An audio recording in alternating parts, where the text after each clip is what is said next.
Now,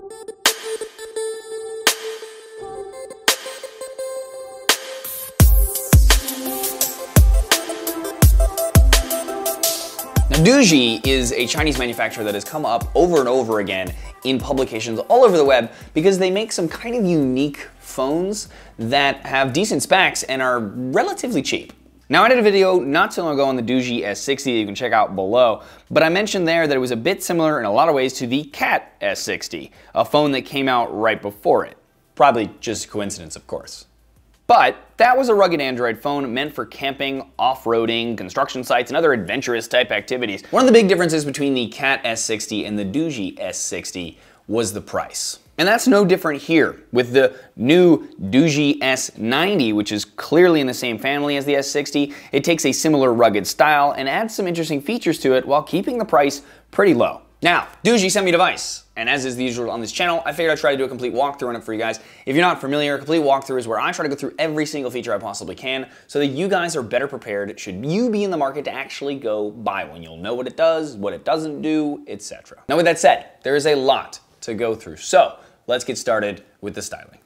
So as I said, the device is aimed at the rugged market, and you can tell at first glance. The device is pretty bulky and apparently made out of a titanium alloy, but along with the heft, the device has some serious durability ratings.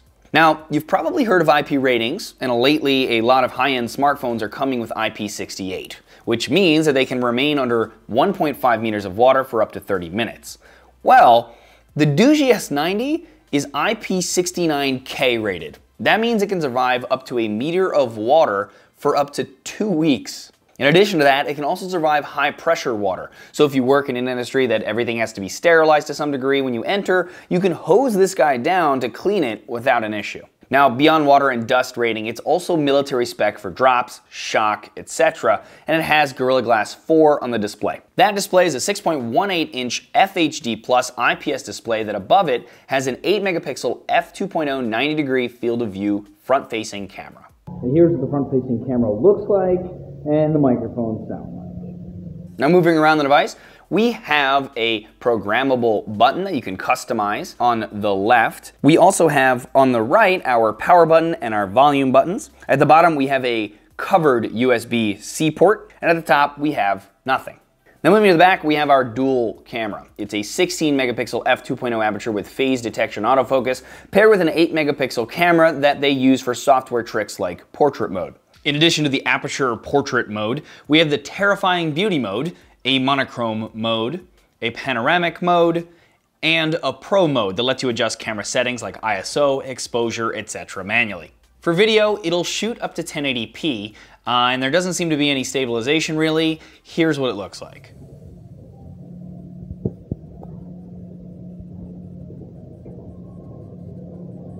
Now, I'm going to tell you right now, the camera isn't great.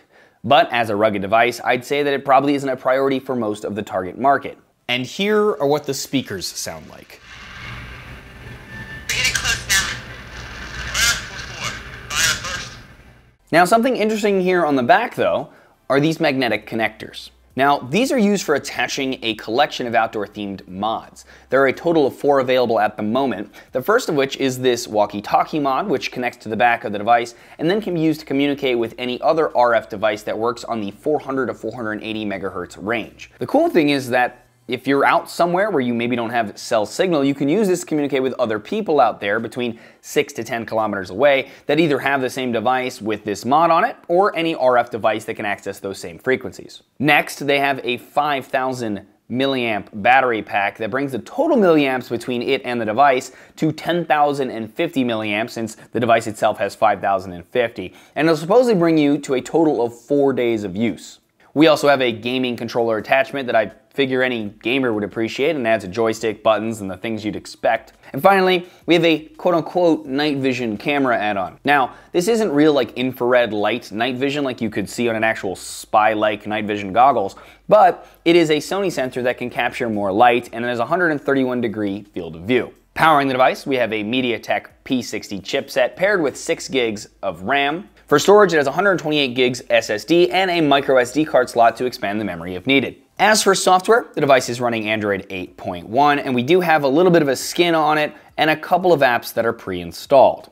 First, we have a game mode to block interruptions when playing games, their own translation app, their own browser, a face unlock app to lock the phone with, a music app, a pedometer, a sound recording app, and a tool bag full of things I imagine you might need while doing rugged stuff. In the tool bag, there is included a compass, a decibel meter, a tool for leveling photos, a gradient tool, a way of measuring height that seems pretty complicated, a magnifier, which is just the camera zoom apparently, a protractor, a plumb bob, and a barometer. Now, Doogee managed to launch this device on Kickstarter and blow past their original goal of $10,000 to over $350,000 or so there is definitely some kind of market that likes this idea. Now, the Kickstarter is over right now, but the device is going on sale on the 21st of February on AliExpress at the link below for $299 for the device by itself and $399 for the package that includes some of the mods. Now, you can check out the link below in order to figure out which mods there are, because they're telling me that they might change them, so you just go look for yourself and see if it's what you need. Now, I have to say the rugged aspect and the price is really what makes this a compelling phone if you were in that market, even if you ignore the mods entirely. Like, they're kind of cool, but like, you don't really need them. Even just at $300 for a super rugged phone like this, it might be worth it for somebody who's has a nicer phone and doesn't want to maybe bring it to work where they work in a construction or something where they're going to probably break their phone. And then also, if let's say you want to use it just as a second phone to go camping with. If you do that a lot, you rock climb, you camp, whatever, you do something that's very adventurous-y, you can bring this phone instead of your normal phone. You take your SIM card out of your normal phone and you can put it in this phone because it's unlocked. And honestly, it's basically for the price of a really nice camping tent, you could now also have a camping phone that you bring with you. Let me know what you guys think of this concept, of these rugged phones, of this phone in particular, in the comments below. Love to hear from you guys. Otherwise though, if you like what you see here, please thumbs up it or share it. It's greatly appreciated. Also check out the channel. If you like what you see there, ding the bell and subscribe.